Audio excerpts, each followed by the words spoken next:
If you're studying for the June LSAT, I've got great news for you. You are in the perfect position to set yourself up for success in the upcoming law school admissions cycle. By taking the LSAT in June, you'll be ready to apply as early as possible in the fall, giving you the best chance to secure admissions and scholarships at your target and reach schools. Today, I'm going to cover why taking the June LSAT is ideal for getting a head start on the next admission cycle, how the recent changes to the LSAT can make your studying more effective, a step-by-step plan to maximize your score between now and June, and how to use the time after the LSAT to craft a standout application package. First, for those who don't know me, my name is Steve Schwartz.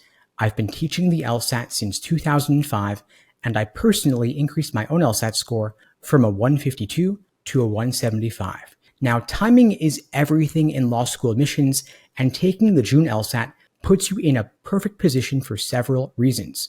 First, the early application advantage. Law schools operate on a rolling admissions basis, which means they can review applications as they come in. By taking the LSAT in June, you'll have your score months before applications open in the fall, letting you submit them early when competition is the lowest. Second, you've got plenty of time to prep for the June LSAT. You've got several months to build a strong foundation, refine your skills, and reach your target score. That extended timeline can significantly reduce your stress and give you time for deeper learning. Plus, if the June LSAT doesn't go as planned, you still have plenty of time to retake the LSAT without missing the opportunity to submit your applications early. And of course, you're positioning yourself well for scholarships. Many law schools reserve their most generous scholarships for strong candidates who apply early. They want to lock you in. And so a fantastic LSAT score from June makes sure you're eligible for these opportunities. Now, of course, you probably know by now that approximately 1 year ago, the LSAT underwent the biggest change in decades. They removed the logic game section. You now have 2 scored logical reasoning sections rather than 1. And this is great because your prep is more focused than applicants from previous cycles. You can dedicate your time to mastering logical reasoning and reading comp, which now make up the entire test. And because logical reasoning is now 2/3 of your score, any improvements in this area have a greater effect on your overall performance. So if you're aiming for the June LSAT, you have a solid timeline to prepare effectively, and I'm going to give you a comprehensive step-by-step plan. First, establish your baseline. Start with a full-length timed practice test to gauge where you're currently at. Analyze your performance to identify your strengths and weaknesses in logical reasoning and reading comp, and then, of course, focus on logical reasoning fundamentals because it carries the most weight. And of course, prioritize the high-frequency question types like necessary assumption, inference, and flaw. You also want to work on recognizing argument structures, identifying premises and conclusions, and spotting logical fallacies.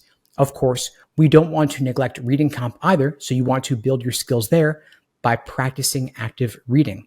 Summarize each paragraph as you read, focus on the author's main point, tone, and the structure of the passages. Then, complete several timed sections of reading comp to improve your pacing and accuracy, but don't neglect review. Review your answers thoroughly, focusing on why each wrong answer choice is wrong.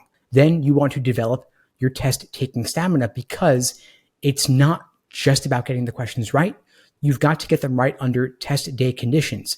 Build up your endurance, gradually increase the length and intensity of your study sessions to build up your stamina, and of course, include full-length timed practice tests on average at least once a week, if not twice a week. These simulations help you adjust to the test's pacing and the time pressure.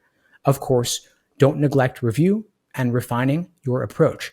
After each test you take, after every drill that you do, review what you missed, understand better why the right answer is right, why the wrong answers are wrong, and what you can do differently to avoid making the same mistake next time around. Now, you'll have a couple of months between taking the June LSAT and applications opening. And so during that time, you can focus more on your essays, your personal statement, optional essays, addenda, your resume, pulling together letters of rec. But until you've taken the June LSAT, focus on that first and foremost.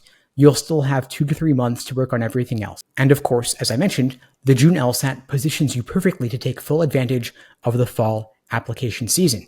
If you submit your application early, you've got better odds of getting in and getting significant scholarship money. You have the opportunity to retake. And of course, submitting your application early increases your odds of getting in and of getting significant scholarship money And if you don't hit your goals in June, you still have time to retake the test and apply at the beginning of the cycle either way. Now, if you're feeling overwhelmed or you're not sure about how to approach your LSAT prep, you're not alone. That's why I created LSAT Unplugged. We'll create for you a customized LSAT study plan, mapping everything out for you day by day, tailored to your timeline and your target score, and we'll pair it with private one-on-one coaching on a weekly basis to help you master logical reasoning, reading comp, and test taking strategies, providing you with accountability and support to keep you on track every step of the way.